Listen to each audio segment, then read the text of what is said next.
ময়নাগুড়িতে তান্ত্রিকের আতঙ্ক, এক নাবালককে তন্ত্রমন্ত্র পুজো করে বলি দেওয়ার চেষ্টা। 15 বছরের বয়সের বাচ্চাকে বলি দেওয়ার জন্য নিয়ে গেছে। বাচ্চাটা পুরো কাঁপতেছে যে আমাকে বাঁচাও বাঁচাও, আমি মরে যাব। আমার একটা বলি নষ্ট হয়ে গেছে, আমি আরো 3খানা বলি দিতে চাই। চাঞ্চল্য ছড়িয়েছে ময়নাগুড়ির সাহাপাড়া এলাকায়। অভিযোগ নিয়ে ময়নাগুড়ি থানায় আসলেন সাহাপাড়া এলাকার স্থানীয় বাসিন্দারা।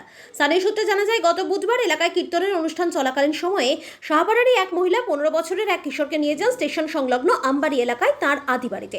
এলাকার সমস্ত মানুষ কীর্তন শুনতে ছিল ব্যস্ত।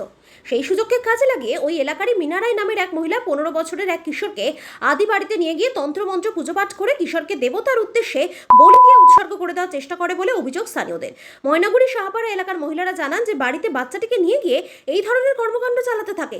ঘটনাটি সেখানকার এক স্থানীয় মহিলা গেনোবালা রায় বিষয়টি দেখতে পেয়ে বাচ্চাটিকে উদ্ধার করে, সেই সঙ্গে তন্ত্রমন্ত্র করার সরঞ্জাম এবং একটি ধারালো অস্ত্র উদ্ধার করে। ঘটনার খবর চারিদিকে ছড়িয়ে পড়তেই সাহাপাড়া এলাকায় চাঞ্চল্য সৃষ্টি হয়।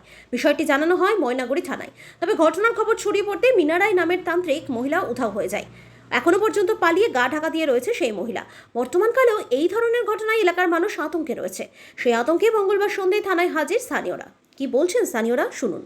আমার নাম তপতি রায়। ঘটনা হচ্ছিল যে ওই পাড়ার একজন মহিলা আর কি, তো উনি হচ্ছে একটা 15 বছরের বয়সের বাচ্চাকে বলি দেওয়ার জন্য নিয়ে গেছে হচ্ছে তোমার ওইটাকে বলে আমবাড়ি।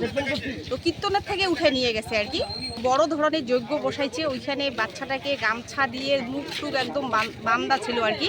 একজন ওইখান থেকে খবর দিছে যে এইখানে একটা বাচ্চা নিয়ে গেছে, যজ্ঞতে বসাইছে, তো আসেন যদি চিনেন বাচ্চাটাকে নিয়ে যান। কোথায় ওনার দিদা যে মানে বাচ্চাটা পুরো কাঁপতেছে যে আমাকে বাঁচাও বাঁচাও, আমি মরে যাবো। মুখ টুক একদম, আর কিছুক্ষণ পরে গেলেই হয়তো বাচ্চাটা মানে একদম অজ্ঞান হয়ে যেত। তো সেখান থেকে ধরে নিয়ে আসা হচ্ছে। ওইখানে একটা কীর্তন চলতেছে সাহাপাড়ায়। তো কীর্তনটা ওইখানকার কমিটির লোক বলছে যে এই কীর্তনটাকে শেষ হয়ে যাক, তারপরে এটা সুরাহা করব। তো আজকে নিয়ে কীর্তনটা 2 দিন হলো শেষ হয়েছে। তো ওদের বাড়িতে যাওয়া হচ্ছে যে আপনার সে কি আসামিকে নিয়ে আর কোথায় রাখছেন। তো ওনারা দেখতেছে এখন ভোরবেলাও নাকি আবার ওই আমবাড়িতে আজকে ভোরবেলাও গেছে পূজা দিতে। অনেকেই দেখতেছে কিন্তু ধরা এখনো পড়তেছে না। আগের শ্বশুর বাড়ি ছিল, এখন থাকে সাহাপাড়াতে বাবার বাড়িতে। তো এখন এখানে বাড়ির গার্জিয়ানকে যদি চাপ দেওয়া না যায়, মিনারায় পাওয়া যাচ্ছে না, অথচ ওনার বাড়ির লোক জানে কোথায় আছে। থানায় আসছিল কিন্তু অভিযোগ নেই। তো বলছিল আর উনি হচ্ছে পালাতক ছিল। আজকে কি থানায় অভিযোগ জানাবেন? হ্যাঁ, জানার জন্য আসছি। তো আজকে আমরা হচ্ছে ওই আসামির আর কি শাস্তি চাই। এরকম অনেক বাচ্চা আছে না পাড়ায়, আজকে ওনার সাথে সবাই আপনারা আতঙ্কিত?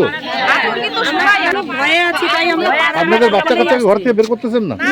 ঘর থেকে বের করা ভয়ে বের যাচ্ছে, বাচ্চা কাচ্চা সাথে নিয়ে আসছি, বাচ্চা কাচ্চা সাথে নিয়ে বাড়ি যাচ্ছি। আর উনি বলছে যে হচ্ছে আমার একটা বলি নষ্ট হয়ে গেছে, আমি আরো 3খানা বলি দিতে চাই, নইলে আমার এটা পূর্ণ হবে না। যার জন্যই আমাদের পাড়ার মানুষ আরো ভয়ে আছে। 15 বছরের বাচ্চা, বুধবারের দিনে ঘটনাটা হয়েছে। ওনাকে খুঁজে পাওয়া যাচ্ছে না, আমরা এটা শাস্তি চাই। কারণ হলো মহিলাটা এই ভদ্রমহিলা এই কাজটা করছে, তার মেয়ে এক মেয়ে থানায় হলো মানে রান্নার কাজ করে, ঠিক আছে। সে মানে আমাকে চড়াও হয়েছে, জানিয়ে থাকি আমরা ভয়ে ভয়ে থাকি, আমরা রাখবো। এই মহিলাটা শ্বশুর বাড়ি ওইখানে এই ঘটনা আমবাড়িতে একই ঘটনা ঘটেছে। তখন ওরা পাড়ার লোক ওদেরকে তাড়িয়ে দিয়ে সাহাপাড়াতে আর বাপের বাড়ি এসে উঠেছে সবাই। এখন পাড়াতেও এই বাপের বাড়ি এসেও এরকম ঘটনা হচ্ছে, মানে শ্বশুর হয়েছে। তাই ওখানে লোকজন দেখতে পারে না? না, ওখান থেকে তাড়িয়ে দিয়েছে। এখন এখানে এসে এরকম একই ঘটনা, এখানেও আবার এরকম শুরু করেছে। আপনার নাম? হ্যাঁ।